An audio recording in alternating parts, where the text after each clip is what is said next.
Speaking of which, here's the countdown as we're looking ahead to springing ahead. 5 days and counting. That should it is putting a smile on Laura's face. I can see it already. Yeah, March 20th at 10:33 in the morning. Normal high on that date 57, normal low 35. But believe it or not, over the next couple of days, these are going to be nowhere near where our readings are going to be. We're going to be much warmer than that. City View camera looking over the plaza with crystal clear skies, 64. We have humidity quite low at 35%. Winds are calm, ideal, as Johnny was talking about, for flying. I'm sure a hot air balloonist, if you had a hot air balloon, you may see a couple of those in the sky. It's ideal with those light winds. Temperatures right now, 62 degrees in Maryville, 57 in Trenton, 64 in Clinton as well as in Warrensburg, 64 in Warsaw, same for Paola, and 66 heading down toward Slacine.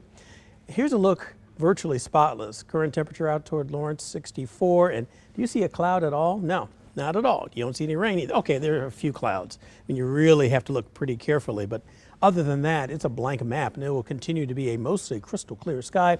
No chance of precipitation. Temperatures dropping from the 60s into the 50s, 57 degrees by 8, 9 p.m. 54, 10 o'clock will be at 52 degrees. So pretty warm. Remember, as I said, our normal high temperature is only in the middle 50s. Lows tonight getting down to 44 in Kansas City, 41 in Leavenworth, Atchison, dropping to 38 degrees there, 41 in Trenton, 45 in Warsaw. Lee Summit, you begin at 44, but pick up and you'll get up to 74 degrees in the afternoon, 73 in Kansas City. Middle 70s out over eastern Kansas, including Lawrence down toward Garnett, and out toward Marshall and Sedalia, 70s as well. A lot more snow will continue to melt. Gusty south winds up to 25 miles an hour. 12-hour forecast starting in the 40s, climbing to the 50s, almost near 60 degrees by noontime. 1 p.m. will be at 67, 3 o'clock the afternoon high, once again well into the 70s. That south wind at 10 to 15 with that gust to 25 miles an hour.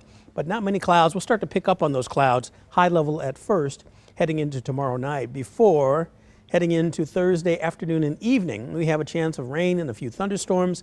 Severe weather is not likely in this setup. And believe it or not, some colder air will move through. That could make it more of a wet snow possibility, that on Friday morning. But that's why it's an impact. We've been talking about that for a couple of days now. Here's a look at First Alert Future Scan picking up at noon. Parade looks okay. But look what happens by 6 o'clock for those who are celebrating after the parade. You're going to probably see some rain showers, heavier amounts of rain moving through before dawn. That heads in on Friday. And some of these rain amounts could be very generous. Talking about an inch of much needed rainfall because it is pretty dry. There's that possible wintry mix coming in on Friday. That's why you see the purple showing up. But it will not accumulate, so that's the good news there. And the mild weather will last for a while. The exclusive First Alert 9-day forecast, 44 to 73 degrees on Wednesday. There's that chance of rain and storms, still hoping that the afternoon should be all right for the parade.